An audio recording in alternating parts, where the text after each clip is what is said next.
Hey everybody, it's Alex here with Reportify Media, and I have been waiting months to have this young lady on our show. Lizzie, welcome to Chongqing. Thank you, Alex. Thank you for having me.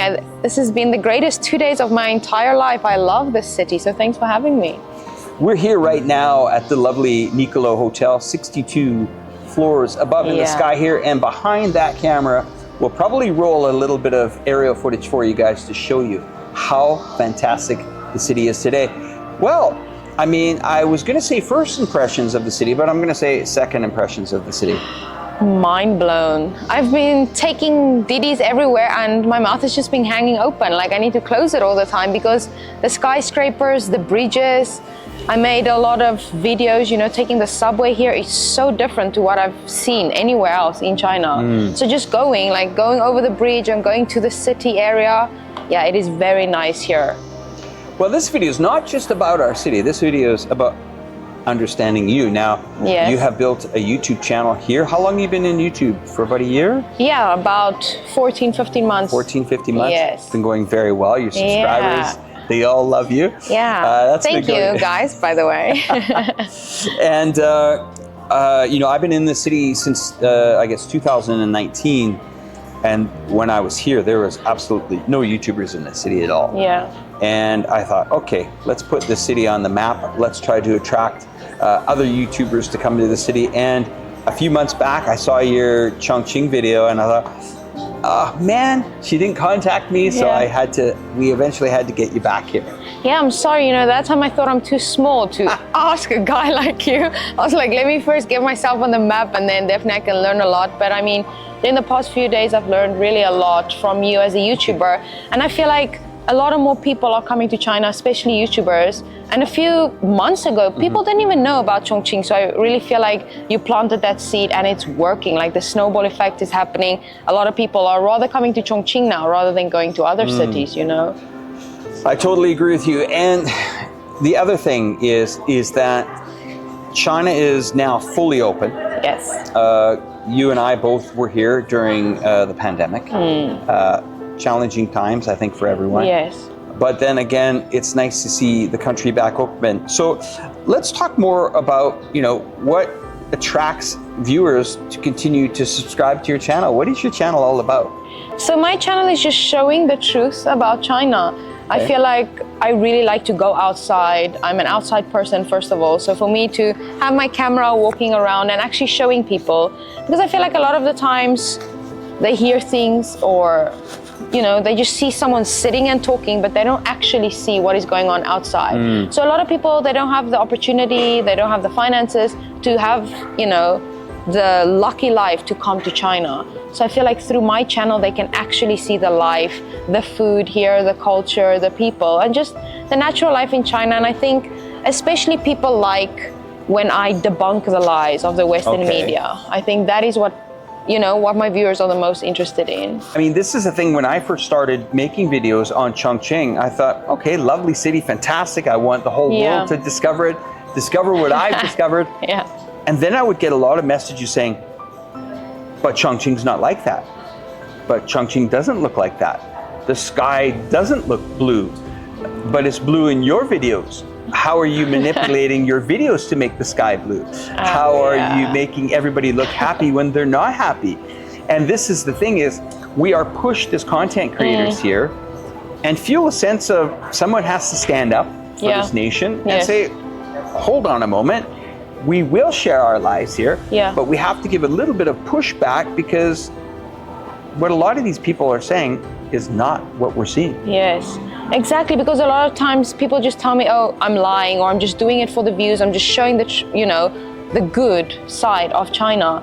But then I'm like, you guys don't understand the images that are being shown to you are from years ago. Like years ago, and everyone in the world forgets how fast China developed in the past 30, 40 years. So stop looking at 30, 40 years ago of footage, of images, and just look at what's here now. Like, I mean, you, for example, you do a lot of lives and you do it outside as well sometimes. Live streams, And exactly, people can see the sky. It's not like we are editing anything. And that's why, like, yes, I'm trying to make videos, but my whole purpose actually is to get more people to come to China, because then they can see for themselves and then they can tell their friends and their family, and that's how it works. I mean, I'm going to talk about my mom. My mom wouldn't, for example, come to China for the first time. She only came for 10 days. She loved it so much. A woman of her age left everything behind, our house, you know, her pets, and she moved to China. That is mind blown. And it's not like I'm the only kid, by the way.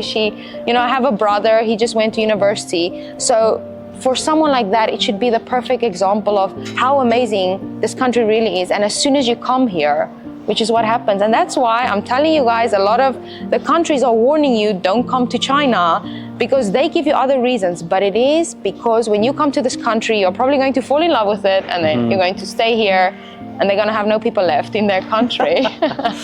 You know, it's interesting. You've just met my wife a couple of days ago here. Yeah.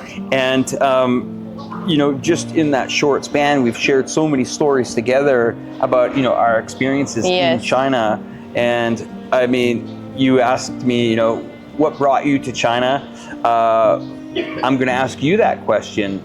Of all the countries, you're South African. Yes. What brought you to this country? What brought you to China? Yeah, so I was never supposed to come to China, to be honest. So I graduated, and then I wanted to go au pair in Europe or America. I knew I don't want to go sit in an office and work. Right. So I want to travel, but to travel, you know, I need money. So I was like, okay, I'm going to go au pair, because while I can au pair, I can travel, you know, the country. And then I don't know what happened. I think while I was busy with my interview process, one of my friends living in China asked me, why don't I just come to China for 1 year?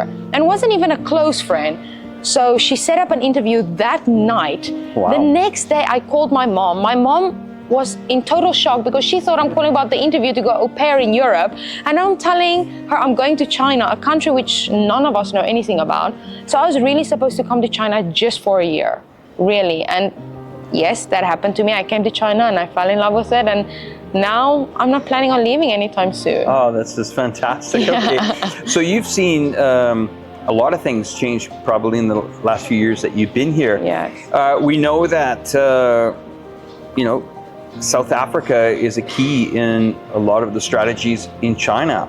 The relationships are really improving. Yes. I'm sure a lot of your viewers may or may not have heard of this, but the BRI, or the Belt Road Initiative here in China, is a conversation piece in many households and many businesses here, because this is China really working together with over 150 other nations in the world.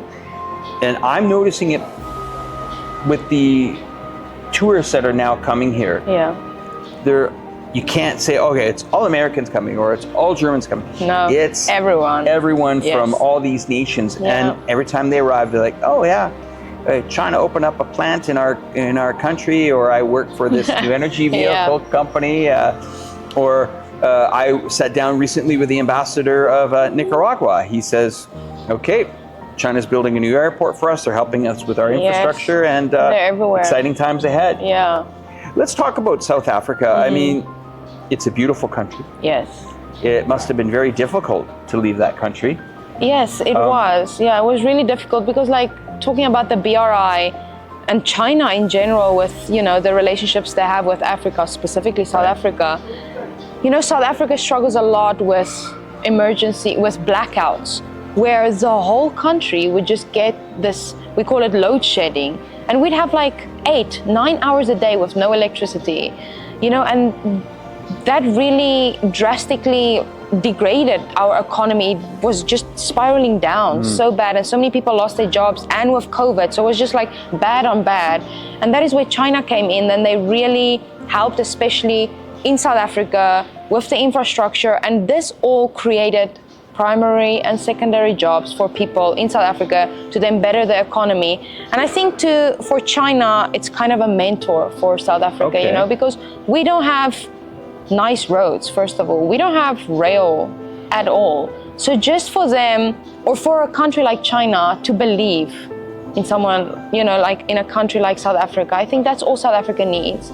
But then South Africa also, like if you guys are from South Africa, it's very important for South Africans to also work together with the government, because that is why China is such a successful country, because the people believe in what the government is doing.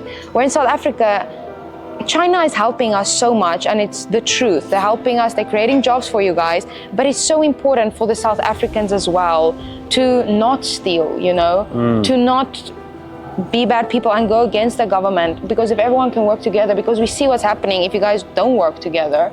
So China has given South Africa this opportunity to grow as an economy and also as a country. Can we talk, like I think most of your viewers know Lizzie in China, but do they know anything about Lizzie in South Africa? Are you open to maybe sharing some of your experiences there, and maybe some things that maybe actually put you in a position to maybe say, you know what, I'm gonna come to China?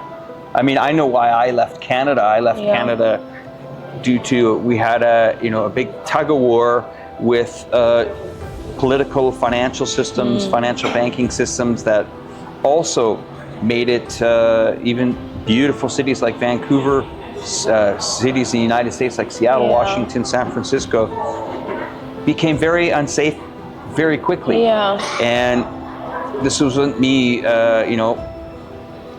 like Western media making fake news. I was a victim of this crime when in Canada, it was relentless. And you have to take a step back and say, why is this happening in my country?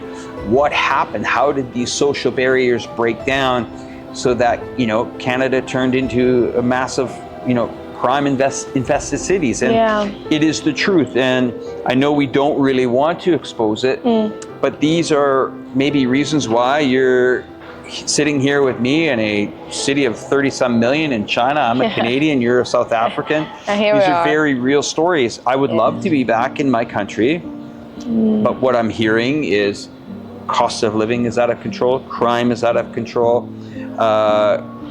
skyrocketing inflation is out of control. And I saw a comment today, Alina McLeod, she's another YouTuber, and she was talking about her experience going back to Toronto, and I saw some of these prices and I thought, unless I'm living with my mom again, I don't know if I'm going to be moving back there anytime soon.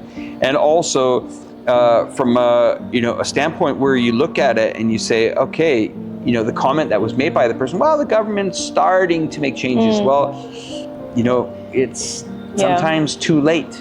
Exactly, but that's exactly the problem in South Africa.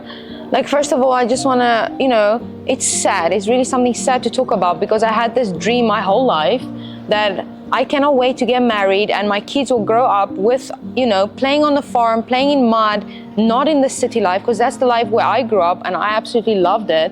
And then, the crime is so bad in South Africa, and it changed our lives as a family, because we come from a really small town. We come from Limpopo province where, mostly farmers. We had to change our life. And even when I came to China, feeling what safety feels like, which I've never felt before. I mean, our supermarket is 500 meters away from our house. We cannot walk. We cannot ride a bike. There are no scooters in South Africa because it's too dangerous. Even in cars, I mean, your window gets broken at a red light. So it was just fear for your life all the time. Like when I went out with my friends in university, going back home, no, it's too dangerous. You can't go back after 12, even if you are in a car. And that just changed my life. And now, especially, I was here, but my whole family is still in South Africa. My mom has to drive like 10 minutes to work every day.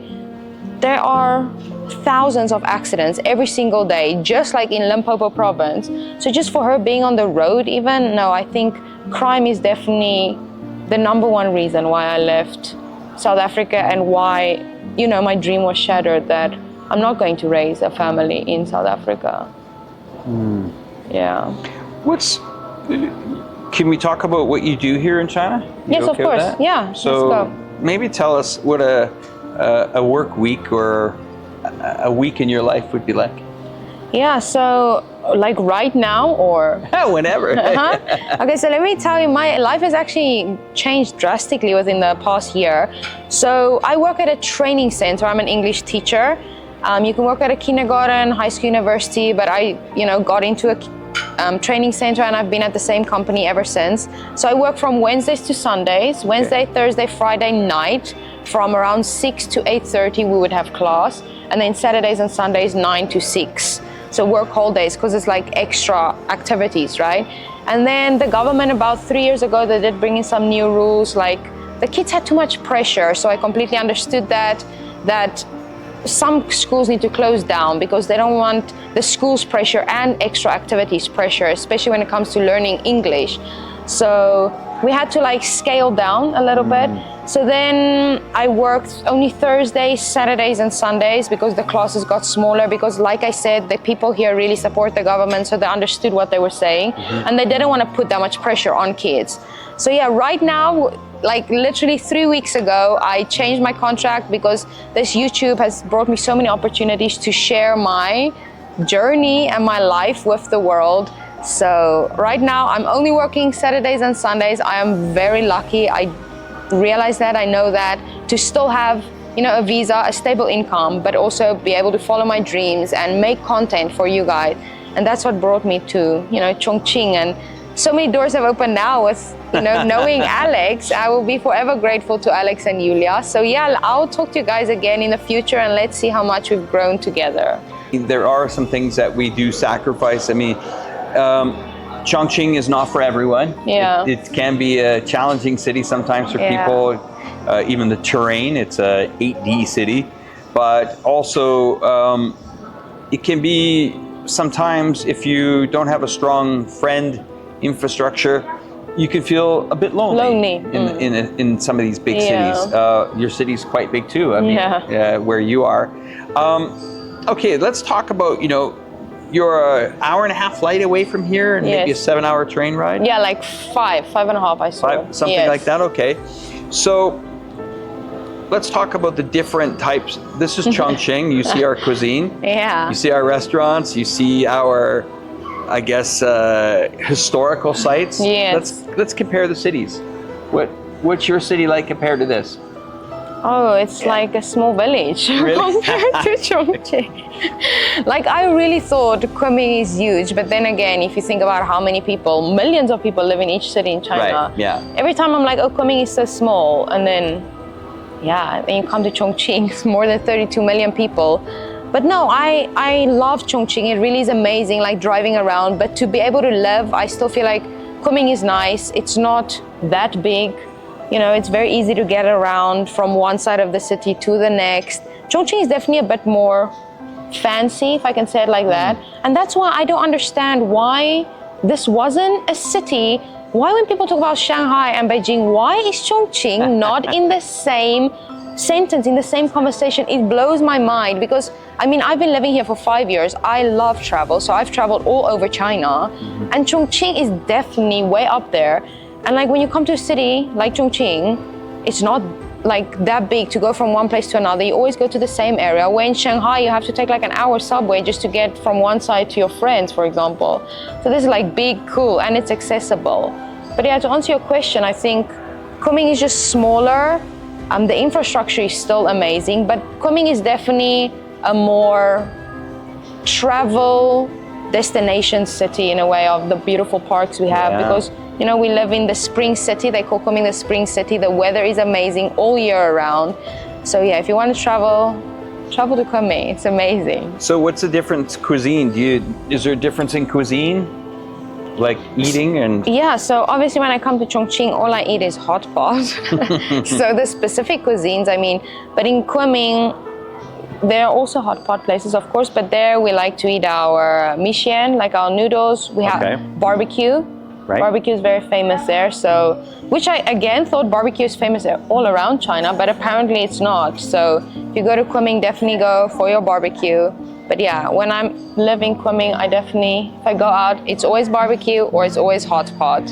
How is the Western expat circle there? I mean, here, people say it's here, but it's not really here the way it is, like, let's say in a city I used to live in Bangkok. Yes. The expat community there is in the hundreds of thousands. Yeah. Here it's in the teens. Like, you know, you might run into some people that work for the embassies, but besides that, we really don't have that big of an expat community here. Yeah, no, same in Kunming. We have like 3 or 4 restaurants where you would go and the foreigners would go there. So you would meet some foreigners here and there. But I do have to say that the community used to be so big when I just came to Cuisine. Right. But after COVID, they felt like they have to leave, they have to go home. And you know what I see is happening now? People think that, you know, they were here with COVID, it was better outside because all these countries were free, open with the COVID. So like, I want to leave China, you know, be free. And then they're coming back. Slowly but surely, these people are moving back to Cuisine specifically. Oh, wow. So yeah, now the community is growing again. So I wouldn't say like, it's obviously as big as like Shanghai, for example, but yeah, the community is definitely there. And it helps you to not feel that lonely, you know, being with foreigners.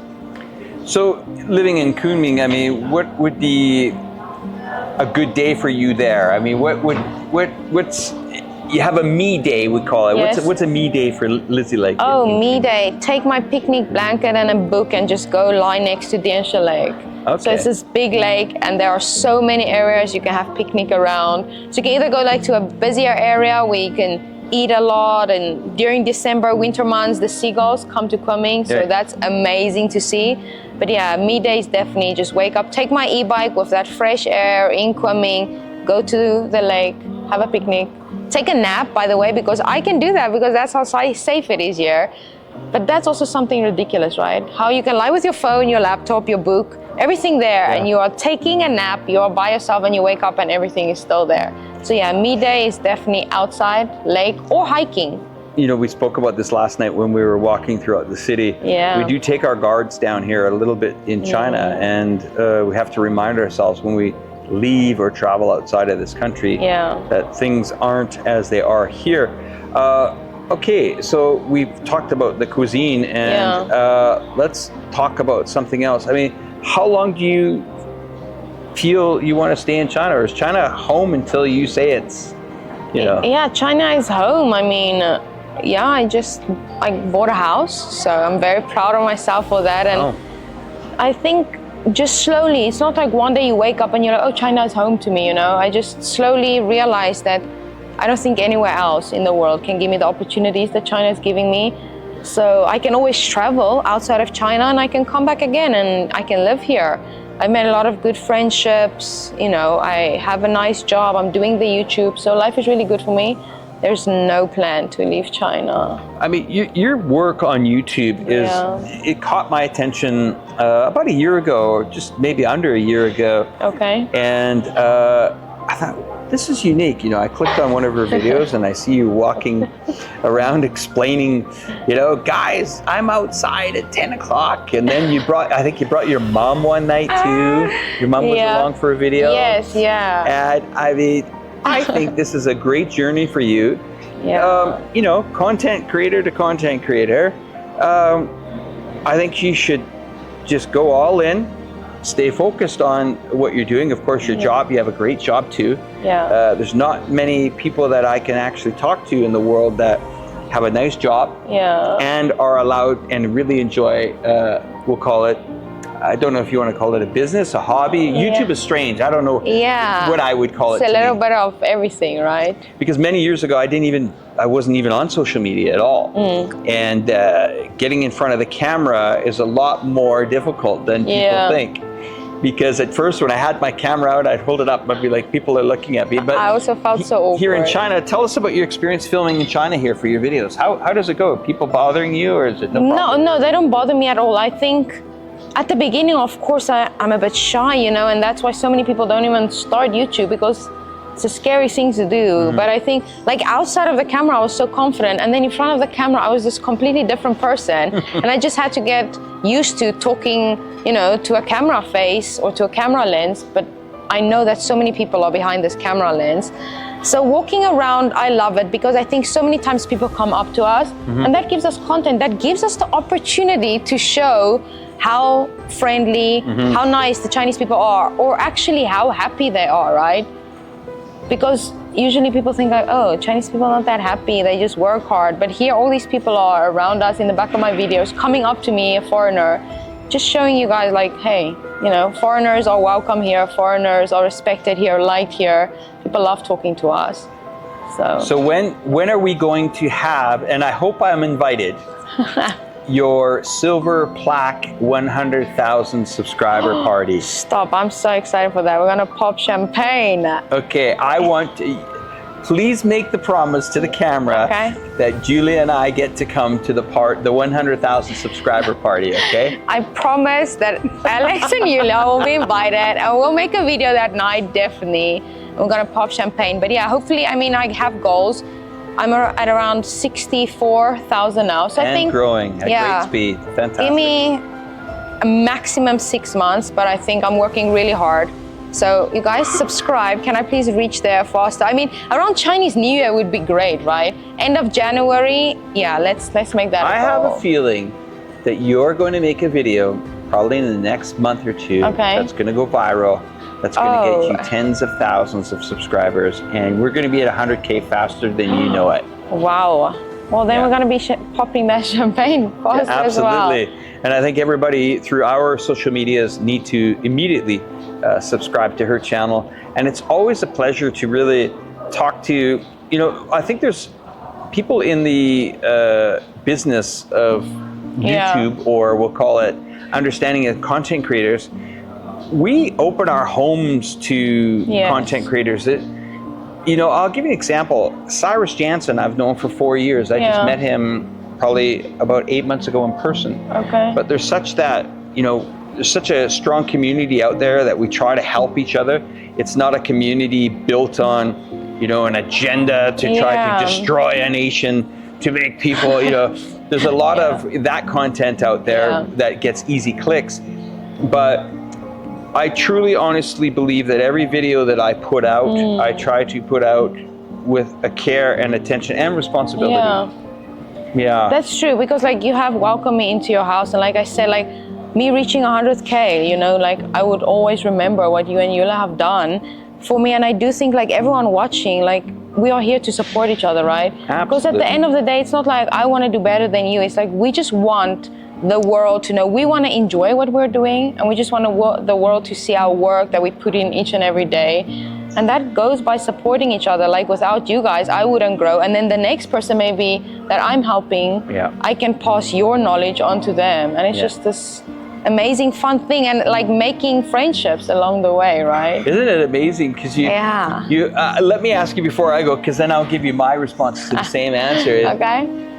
The first video you saw from my channel, Reportify Media, where you like, what's going on with this guy? Is he barking mad or what? What was the first, maybe the video that caught your attention on my channel? No, I thought that it was amazing. I told you, I literally just copied it like 2 days ago. Yeah, I'm honest. I copied it because it was so amazing. Which one was that? It was the crime in China. You walking around the streets in Chongqing. Was that the first video you saw? Yeah. That was like where I found your channel, and then I went to, you know, look at all your other videos. No, you were just so fun. Like, I feel like I looked up to you because like you were so comfortable in front of the camera, and it wasn't like you were just like this all the time. You were talking and you were actually having fun yourself, going around, eating some ice cream, trying some stuff. I was like, this is what I want. I want people to know the truth, but at the same time, I want them to enjoy my videos, you know, want to eat the food, want to come to Chongqing, want to come to Kunming. And I really, I saw that from your video, and I really tried that with my next video as well, just to like have fun myself as well. And like you're just running everywhere. Well, I'm gonna pull up some of your videos, and we're gonna look at some of these titles here. And I'm curious what inspires you to pick these. Okay, so let's have a look here. I lived in the most hated country in the world. Okay, living in China versus living in America. Very nice comparison. How bad is China's housing economy? I'm buying a house in China. And the China they don't want you to see. I mean, what inspires you to make these types of, because this is you're the first bold, I guess, bold female YouTuber that I've seen really, you know, and I saw some of your other videos where some of your other countrymen, where you stood up for China, and I very admire your ability to, because I'm sure that video would have brought on some of the other channels' supporters to say, don't say that about this person, and you're out here saying, that person is totally BS about China, and I totally agree with you. Yeah. But I mean, where do you get the courage to put out these type of videos? I mean, first of all, I probably think it starts with like, I can't use bad words, but like it obviously comes with like the bull that America is putting out there. Like everyone knows they hate China, but no one actually says those words. So I'm like, you know what? It is the most hated country because they are putting in so much money to just create all this hate about China. So I'm like, I'm going to say it because definitely people will watch that video, you know?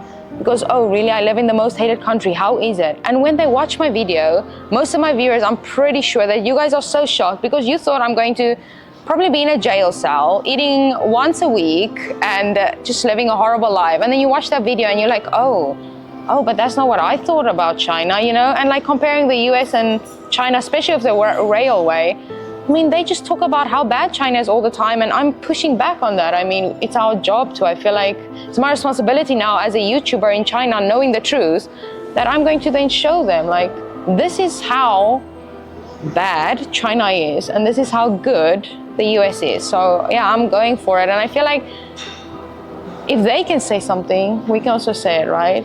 Like for, you know, my fellow countrymen who's just making videos about China just for views and just spreading the hate about China, again, just for views and money. For us, it's not, you know, about the money, it's just showing people the actual truth about China. So yes, I'm going to call him out on spreading the lies that he is, scaring people to come to China, because we still live in China, by the way. He got kicked out of China for a reason. Like, we are living here, we are living the good life, the safe life.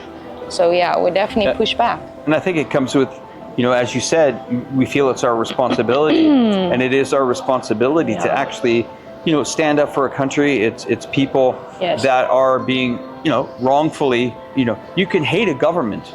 Go ahead, hate a government if you want. Yeah. It doesn't matter. You can hate my government. It doesn't matter to me.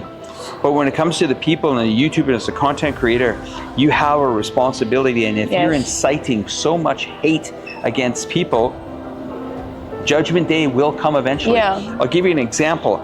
Yesterday I opened up, and of course I always get these videos pushed at me. This is the Australian government who funds 60 Minutes. Probably 1 in every 4 of those videos are a hate Chinese video, or Chinese the big bad country that hasn't been to war since the 70s, by the way. Hasn't been involved in Desert Storm 1, Desert Storm 2, you know, the NATO invasion in Yugoslavia. The list will go on. Afghanistan, you know, Yemen, Syria, you know, proxy war in Ukraine. Okay, we can go on and on and on. But when you watch that video, and I said to my wife and I are watching, you're like, wow, this is serious propaganda, Alex, against the Chinese people.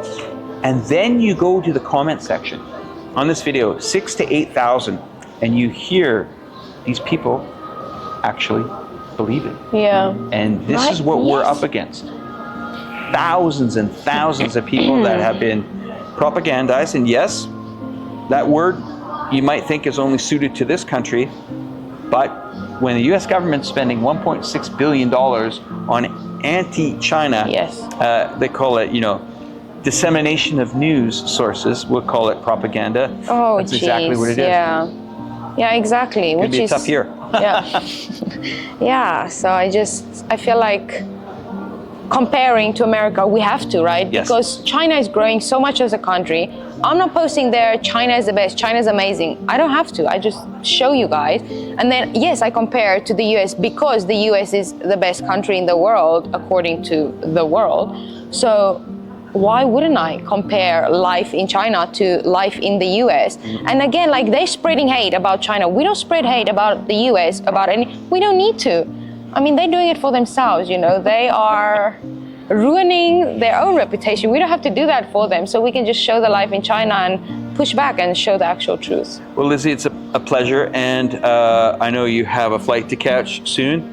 So all good wishes to you and your mother. Thank you. Hopefully, right? if we come to your city, we can visit your mom as well. Of course. Or bring her here. Yes. And we can enjoy a weekend here for the celebration, the soon celebration of the Silver Plaque Award on YouTube. Well, thanks for your help, because now I'm definitely reaching 100 and 1 million soon. So thanks, guys, for watching. Thanks, Alex, Take care. for having me. Bye for now. Bye. Bye-bye.